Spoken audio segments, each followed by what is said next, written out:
Journal of Luca Pavel of House Beneath. Entry 4. As a group, we've been all but discouraged. Seeing as how Dane is dead and Yosis was attacked, we are looking deeply into these circumstances, with some actual heart. We could all just disband and go back to the lives we've lived. But that is not why I came to Sean, and it will not help me find out who is framing my family. We decide to wait for Yosis to reach out to us, and to make a decision from there. A few days pass and she reaches out to Odette, who then sends for us. We arrange a meeting place and upon arrival meet Yosis. She was very timid. You could tell. She was still shaken up by the attempt made on her life. She told us of a person to meet, and explained what leads she had. There seems to be a goblin rebel group that goes by the name of Dask. They are possibly the ones responsible for this whole fiasco.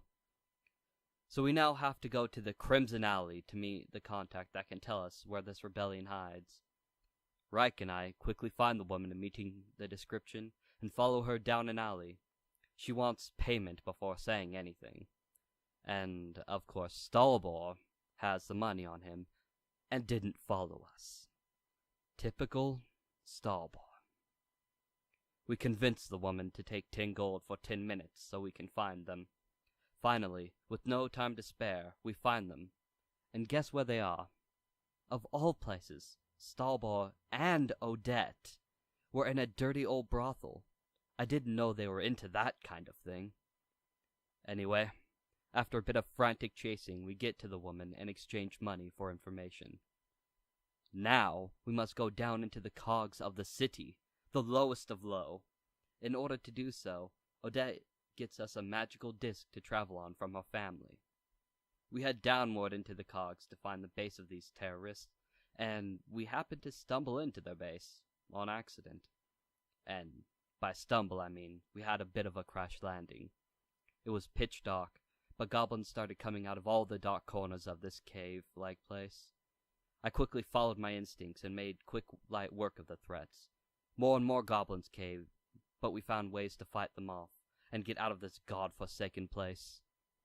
We decided to go back to Stalbor's place while we came up with a new plan for approaching this underground band of goblins. Reich knew that if we left, we would be followed, so we prepared for the fight once it got there. After talking for several minutes, we were interrupted by the attack.